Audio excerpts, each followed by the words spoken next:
दिल्ली में बीजेपी के शपथ ग्रहण समारोह के आज दूसरे दिन एक्शन मोड में आज पूरी कैबिनेट नजर आई। आज लगभग तमाम कैबिनेट मिनिस्टर्स ग्राउंड पर नजर आए, जिसमें शहरी विकास मंत्री आशीष सूद ने जितना भी दिल्ली में लगातार कूड़ेदान में जो कूड़ा है उसके विस्तारण का उपाय सोचने के लिए दिल्ली के जनकपुरी में अलग अलग कूड़ेदान का दौरा किया, जिसमें उन्होंने बताया कि किस तरीके से कूड़े का विस्तारण किया जाएगा और लगभग अगले 100 दिनों का एजेंडा भी उन्होंने साफ किया कि किस तरीके से न सिर्फ कूड़े का विस्तारण बल्कि जो कूड़ा इधर उधर फैला हुआ है वहां पर भी पार्क बनाया जाएगा, क्योंकि बहुत सी ऐसी अवैध और अनधिकृत कॉलोनियां हैं जिन्हें पार्क की सुविधा नहीं मिल पाती है, तो उनके लिए एक नया जरिया जो है वो बनाया जाएगा। उसके बाद जो पीडब्ल्यूडी मिनिस्टर प्रवेश वर्मा है वो भी दिल्ली के 3 जगहों पर गए, जिसमें भैरव मार्ग से सराय कालीखा से मयूर विहार और तीसरा मूलचंद अंडरपास पंप का भी दौरा के बाद कपिल मिश्रा ने खजूरी खास में सड़कों का निरीक्षण किया। यानी साफ तौर पर आज दिल्ली की सड़कों का निरीक्षण किया गया, कूड़े का विस्तारण, और साथ ही साथ दिल्ली के स्वास्थ्य मंत्री पंकज सिंह ने राउतुल्ला राम मेमोरियल अस्पताल का दौरा किया और वहां दिल्ली सरकार का जो एक बड़ा अस्पताल है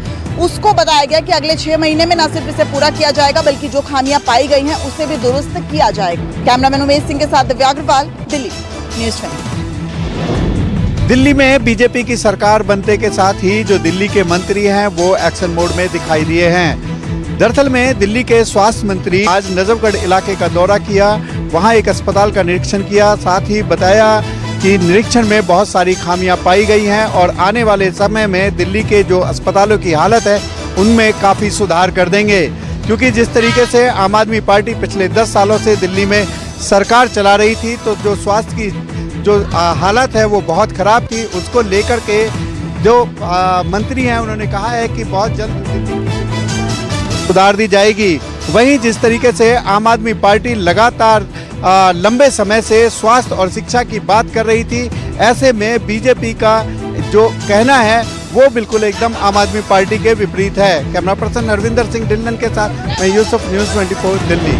पंजाब हरियाणा बॉर्डर पर किसानों ने अपनी मांगों को लेके 1 साल से ज़्यादा का समय व्यतीत कर लिया है, लेकिन किसान अपनी मांगों को लेके पूरी तरह से डटे हुए हैं और यही कारण है कि अब वो पीछे हटने के लिए तैयार नहीं है। और इसी के चलते ही जिस तरह से केंद्र सरकार ने किसान नेताओं को बातचीत का न्योता भी दिया था और 14 फरवरी को एक लंबी चौड़ी बैठक चंडीगढ़ के सेक्टर 26 में हुई भी थी, जिसमें कोई भी निष्कर्ष नहीं निकला था, लेकिन आज फिर से एक अहम बैठक होने जा रही है जिसमें केंद्रीय कृषि मंत्री शिवराज सिंह चौहान के साथ साथ 28 किसान नेता इस बैठक में हाजिर होंगे और ये बैठक चंडीगढ़ के सेक्टर 26 में 6 बजे शुरू होगी।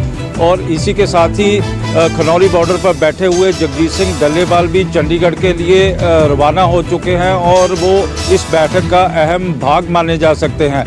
और इसके साथ ही किसान नेता सरबन सिंह पंधेर ने भी साफ कर दिया है कि यदि आज की बैठक में कोई नतीजा नहीं निकलता है तो 25 तारीख को वो दिल्ली कूच करेंगे और 101 किसानों का जत्था फिर से पैदल मार्च करता हुआ दिल्ली की ओर रवाना किया जाएगा। कैमरामैन गंभीर सिंह राणा के साथ विशाल इंग्लिश, न्यूज़ 24 चंडीगढ़।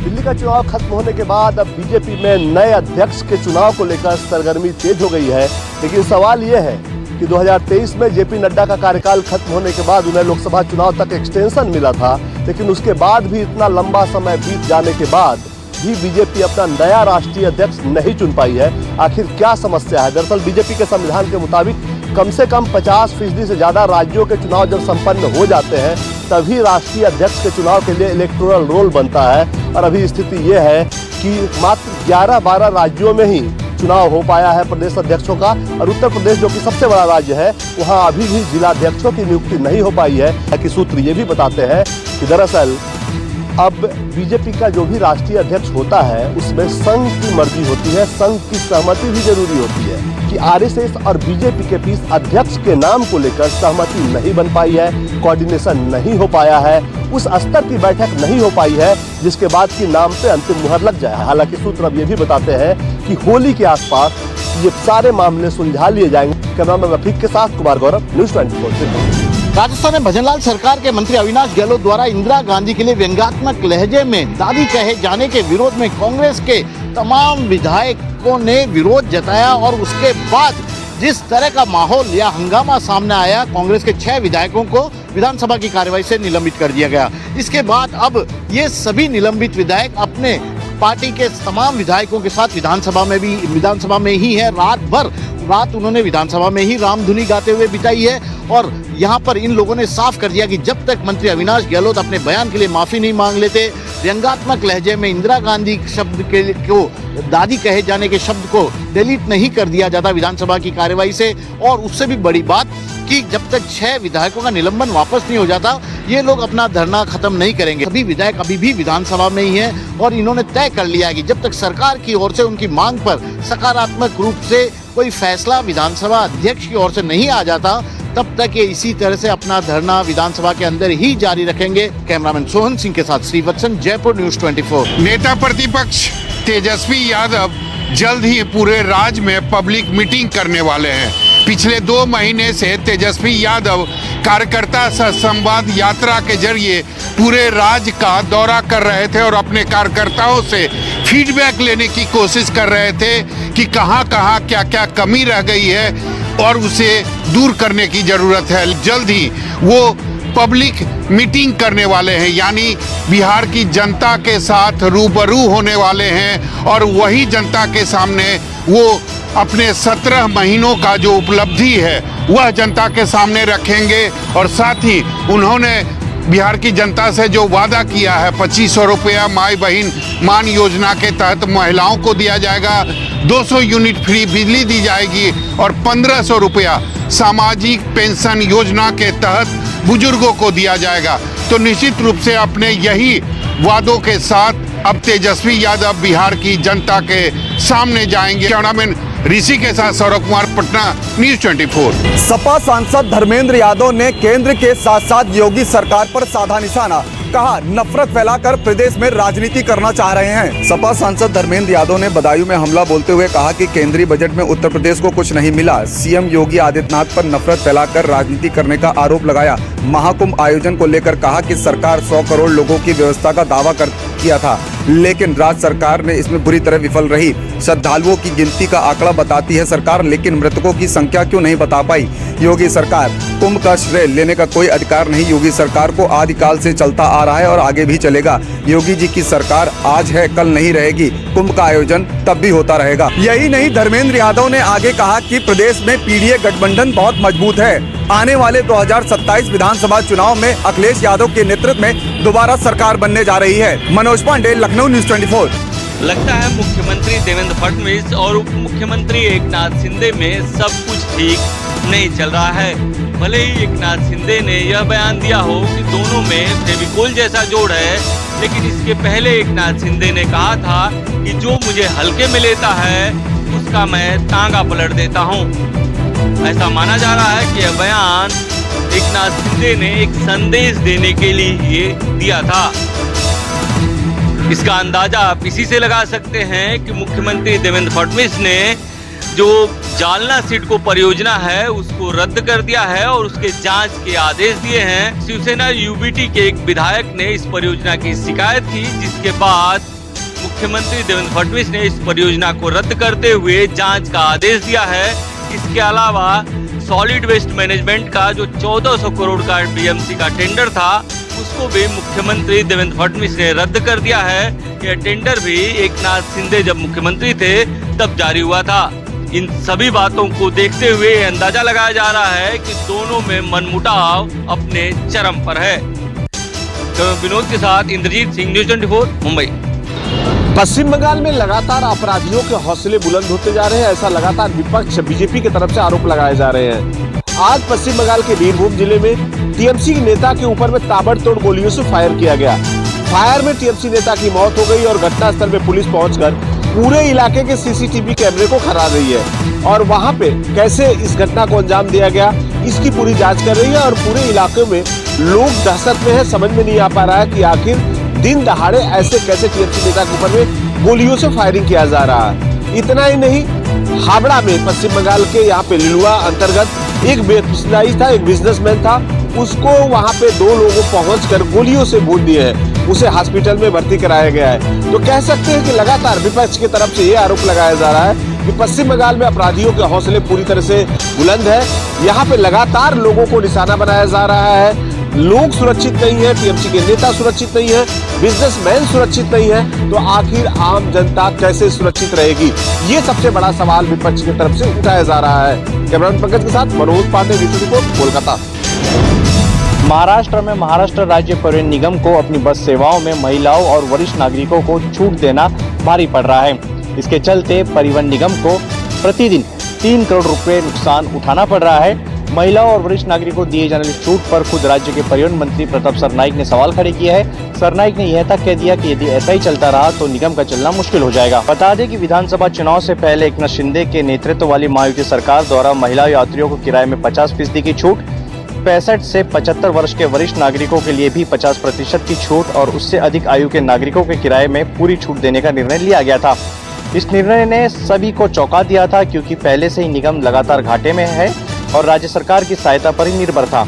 जब यह छूट लागू की गई थी तो विपक्ष ने काफी सवाल उठाए थे और कहा था कि किराए में छूट से निगम को काफी आर्थिक नुकसान उठाना पड़ेगा। उस वक्त राज्य सरकार ने आश्वासन दिया था कि इस योजना से किसी भी प्रकार का नुकसान नहीं होगा, लेकिन अब खुद राज्य सरकार नुकसान होने की बात कह रही है। कैमरा पर्सन अंचल सिंह के साथ अंकुर जायसवाल, न्यूज़ 24 मुंबई। यूपी के जनपद झांसी में दुल्हन की विदाई 1 दर्जन बुलडोजर के साथ करवाई गई, जिसका वीडियो सोशल मीडिया पर खूब वायरल हो रहा है। झांसी के आजाद नगर में मुन्नीलाल यादव के बेटे राहुल की शादी करिश्मा से बीती 20 फरवरी को हुई थी, लेकिन विदाई का वक्त आया तो दुल्हन के दरवाजे पर 1 दर्जन बुलडोजर पहुंच गए। सभी ये दृश्य देखकर हैरान रह गए। विदाई में शामिल 1 दर्जन बुलडोजर ने सभी का ध्यान अपनी तरफ आकर्षित किया। नजारा कुछ ऐसा था कि आगे कार में दूल्हा दुल्हन और पीछे बुलडोजरों की लंबी लाइन चलने लगी। इस विदाई का वीडियो सोशल मीडिया पर खूब वायरल हो रहा है। शुरुआती दौर में लोगों को लगा कि बुलडोजर किसी कार्रवाई के लिए आए हैं, लेकिन जब परिजनों को पता चला कि दुल्हन की विदाई के लिए बुलडोजरों को बुलाया गया है तो परिजनों में खुशी और उत्सुकता भर गई।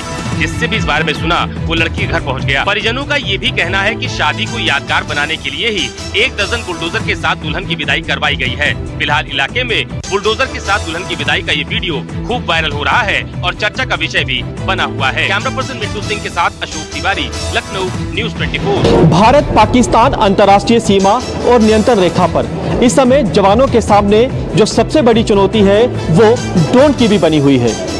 लगातार ये देखा जाता है कि पाकिस्तान ड्रोन के जरिए आतंकियों तक हथियार, गोला बारूद को सीमा के उस पार से इस ओर पहुंचाने की लगातार कोशिश करता है। अब हम आपको एक ऐसा डिवाइस दिखाने जा रहे हैं जो जल्द ही भारतीय सेना के बेड़े में शामिल हो सकता है।